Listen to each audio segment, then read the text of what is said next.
My name is Erica Nicole Malone, and I am so proud of you. I'm proud of you for coming into this space, for coming into this community to share your dreams. This started off as just a documentary, but now it's become a movement. It's become a movement to help you uncover parts of yourself that you never knew existed. Each week, we're going to share inspirational stories that will help you follow your dreams to uncover the impossible. We're going to do it together. Come with me. Let's go. I am here with an amazing friend and comedian, Susanna Spies. I love Susanna. I can tell you, I have to go back. Susanna, are you here? I am here. I am just smiling ear to ear. I'm so excited. I want to talk about my journey with Susanna. It was so exciting on the bucket wish. I had thought about in these wishes, one of my wishes was I wanted to do comedy. I had been accepted into Groundlings about 2016 and didn't go forward. I was doing some other things, some other projects, but comedy has always been such a big part of my life since I went to performing arts high school and theater and just writing. I can write dramedy. I can also do drama and write drama. And so writing is so important. And there's so many comedians I love and look up to. I mean, obviously Eddie Murphy, Phil Hartman, Mark Curry, who's one of my favorite. There's so many comedians I absolutely love. And so being able to get in front of a microphone was something I always aspired to do. So I reached out to an amazing comedy coach, Susanna Spies, and comedian. And, Susanna, what was it about me that you felt like I was going to be a student that you could guide through this process? What did I think about you in terms of how I could guide you through this process came so easy. The first 10 minutes I was talking with you. You have a natural ability, I think, because you are so eloquent and with all of your experience as a performer and as a writer and a creative, and you have a great sense of rhythm because you're such a great singer. Thank I you. knew going in that you have the funny bones. And so it was so fun to figure out a way to massage those bones into a structure for you to just fly. So I knew out the gate, it was just getting you to feel that, it can be scary and like anything new. So it was my journey in trying to encourage you was to trust that yourself. And it just was magic. It really was. So Thank you so much. It really was magic. I mean, and I think, especially being a writer, I'm really confident in being a writer. What Bucket Wish taught me was that I wasn't confident in some of the other areas of my life, and comedy being one of them. And I have so much respect now that I had a chance to work with you to understand the pieces of yourself that you have to kind of unravel so that you're vulnerable with the audience. Can you tell us a little bit about the process in terms of being able to approach the idea of improv and comedy, basically the difference between improv and the difference between actually getting in front of a microphone and that process of being vulnerable? So the difference between improv and doing stand-up at a mic is that improv is in the moment. So you're learning skills in terms of how to trust yourself to sharing something spontaneously. And there's usually sort of guidelines around that, like setting up the who, the what, the where, figuring out if you have a scene partner, getting to your end mark, not asking questions. So those are sort of, you have a map of things that you follow within a spontaneous genre.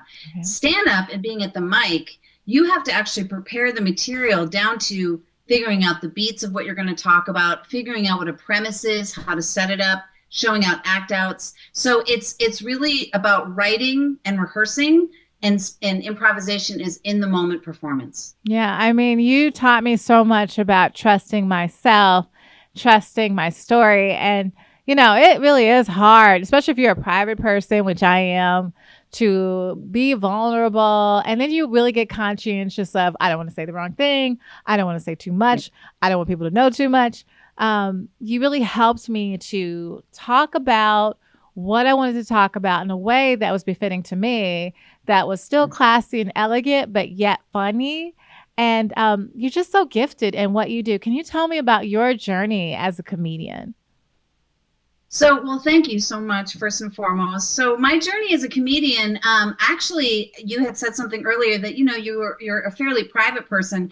I am as well, but it started when I was a teen. I was like super shy, and so I was Right. finding myself like doing characters in my room and getting creative that way. And it sort of morphed into learning. Oh, I can do this on stage. And I moved to LA. I lived in LA over 30 years, and I was a performer. And I started stand up. I went to the Groundlings, went through that system, did Improv Olympic, Bay Area Theater Sports, lots of different trainings behind me. But when I did stand up, I was like, oh, I'm home. And the reason why I felt that way was because I felt like I could use a muscle that was wanting to kind of get out in a way that I could talk about myself, get a little maybe vulnerable, but trust myself enough to say, hey, I have something to say. And if I can say it and be funny, I'm going to get you on board. And so I just was completely hooked after I started. And that was about 26 years ago, even though I'm only 20. You're only 20. I mean, the most Yeah, 21. The most 21. I mean, for exactly. me, it was so cathartic and just therapeutic to get up in front of a mic and just, talk. I can't say Yeah. riff because, as you taught me, it's very much a structure to it. But, once you get up there and you kind of understand the structure, it really is about trusting your voice, Yes. trusting, 100%. don't you think? And it was like, I don't know, I have to do it this way because this way is funny. And like, if you try to emulate someone else, like you're going to fail. You're going to fall Yeah. flat in comedy. You have to trust yourself, trust your vision. It's not about people laughing. It's about you understanding what you're saying and you understanding the rhythm of what you're saying. And it was Yeah. just, I have to be honest with you, Susanna, it was magic. Oh, my friend, I felt the same way. And there's a process too. Riffing or ranting is what I call it, is one of my activities that is essential to finding your voice because comedy is all about your point of view. So, like I was telling you when we would be working together, you can talk about anything that you might really love or something you might be really afraid of. But as long as you share your own personal point of view on something and you riff on it, that's how you find the truth to it. And that's your authentic voice. And then the structure just comes in because stand up is an art. It's an art Yeah. form that's time. And so like you want to have a premise and act outs and a punchline because that structure helps you be able to get all your material in. But it's essential to riff and find your voice because that's freeing. And you're right, your voice is like nobody else's. So, even though we can be inspired by other comedians, which is so important, your own voice, no one else has, and your own experience is your own. So it's so important to really trust it and just tell the truth because that's always where comedy comes from. It really is. And honestly, I think about how much comedy has played a part in my emotional and mental survival Yes. and finding joy in the midst of some of the biggest struggles in my life and finding a way to do like a spin on it, something funny about it. And, you really helped me to harness that. I definitely feel like after I went through your coaching, I'm starting to trust just being myself. I mean, most of the time people don't know that I'm a little funny because I only show it to certain people that I'm really close to. But I'm starting to be more open and probably because I want to always be taken seriously, right? So I'm like, I'm Yeah. not going to be too funny but I'm starting to understand that you can still be funny and be yourself and then keep that level of respect and be strong. So thank you for that. And look at what you've done with the Bucket Wish and people. I mean, there's been so much success with the film, and there's just such a part of you in this. And I just want to thank you for that.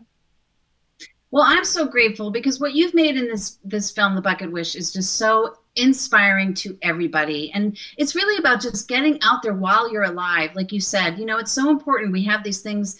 I think regret is such a hard thing to live by, and to get in front of it and really go for those things. Because here's the good news, there's no right or wrong. That's right. Right? So when you trust yourself to just go for it, it is incredibly important in your own journey and So feeling important. inspired and feeling confident because you can do it, you know? So And you true. showed that to everybody. I mean, your characters, Erica, it's no wonder the Groundlings invited you in because your characters are so funny. But what was so fun for me was to see you talking about, the airport and things that you experienced. I was like, keep going, keep going, keep going. And then you were on fire because you were like, oh, yeah, I could see you in your mojo. I could see the joy that you were sharing. And that's always the most important thing in any art form, is to really give yourself allowance to really enjoy the ride, because it's hard and it's vulnerable. But when you enjoy it, it shows, and everybody is right on board with you, and you mastered Absolutely. that. Absolutely. It really is about just enjoying the trip.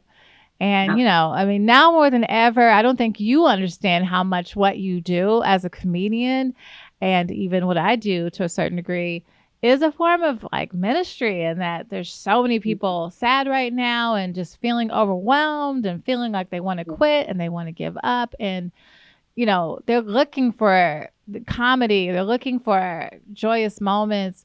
What can you tell people that want to quit and they want to give up and they want to just go the other direction, um, about how to infuse joy and comedy in their lives? What I would say to someone who wants to quit, the world can be so heavy and life has challenges every single day, is I know from my own experience, you got to go through it. It's like the through is the key, That's and it. avoiding, it's always going to be there. Like no matter where you go, there you are. So if you can go through it and use what you've got, you're going to get to the other side. I can speak from experience. I have a condition that I've had from a terrible car accident, and I wrote a one-woman show around it. I did 30 characters, and I was crying and laughing at the same time. But I had to go through that and use art as a catharsis to get to the other side of it. And it's very healing when you do. And it's healing for others that watch because they want to do it too. And so, especially now in these times, Yeah. you know, it's not making light of these dark times. It's using your experience of how you view the world to express it that I think is so important. And doing that and finding humor in it is even better. And so I would just say you got to go through. There is always the other side of glory at the end of the tunnel. Say it now. And this is what showed with the bucket wish is like, obviously that's a huge inspiration for everybody. And really, I want to just say, as a comedian and as a coach too, my personal goal is like, funny is a bone. Yeah. It's like you can massage that bone. You've got funny bones out the gate. But I'm less interested about coaching how to be funny, and I'm more interested about how to teach you how to share who you are Exactly. through comedy. Mm-hmm. And I think when people think of that, they're like, oh, so can I talk about my divorce? I'm like, sure, you can talk about that. You can talk about getting older. You can talk about whatever fact is in your life, but whatever you're going through, we can find comedy. And it's very cathartic when you do it that way too. It's so important. If people would just, I would say, lean into comedy and lean into the joy, and your blood pressure would go lower, right? Because you're not going to get angry. You're not going to start throwing things around or drinking or doing a lot of the negative things that can turn your life down a dark road. Instead, find the joy in it. Find the funny. Like there's things that'll happen to me. I'm like, you know what? All I can do is laugh. Right now, That's right. I could get upset, but I'm just going to laugh through this. And they're like, why is she laughing? I'm like, because this is healthy. This is healthy, more healthy than what I would do. Be happy I'm laughing right now. So, it's just important, I think, to remember to smile and to be happy. And yeah, just your process, the writing process that we did, and the structure. And you really were really meticulous about making sure that I uncovered parts of myself and really thought about that. And I really thank you for that. I mean, I feel like that's actually set me up to be able to do some other sets. And I feel confident based on that training. So thank you for that. Well, thank you too, because you worked hard. It was like I knew, it's like for me, I want to have a person, whoever I'm working with, feel comfortable. And that's the hardest part, is like you enter into any zone, you're like, oh, I'm testing something new. When when you're like, oh man, you just took that mic and you took control, and the confidence grew because I just wanted you to keep on going, keep on going. So you also worked extremely hard and so beautifully in your commitment, because the funny comes through the experience. So it's like people will say, well, how do you be funny? I'm like, well, I mean, you got to have an experience first, and the consequence of that experience is what becomes funny. That's right. But you were willing to like experiment. And so I would just encourage anybody who's listening, or anybody who ever wants to start comedy, you already have, because here's the thing, you can find the funny in everyday life. Yeah. Even the mundane things, even the depressing things. Mm-hmm. It's your experience through it that you can find the comedy. And when you do, you're like, oh man, that feels good. It feels so good. And that's why, comedians sometimes have a really hard job during really hard times. Like even 9/11, I remember, who wants to go out and laugh? I mean, that's the utmost tragedy. But I do know of comics within a month's time where they had to get up and try to get a crowd back in the spirit of laughter. And so it's a universal glue, It really, really is. Right? It feels good, and you're connecting with others. Yeah, it's so true. And you're like the doula of comedy, right? I mean, definitely I birthed something within myself that I wasn't expecting, and a confidence that I could get in front of people and speak from my heart. And, it's just so important. Even after COVID, I think, people were like wearing masks and scared and thinking the world was going to end. And some people killed themselves. A lot of people did.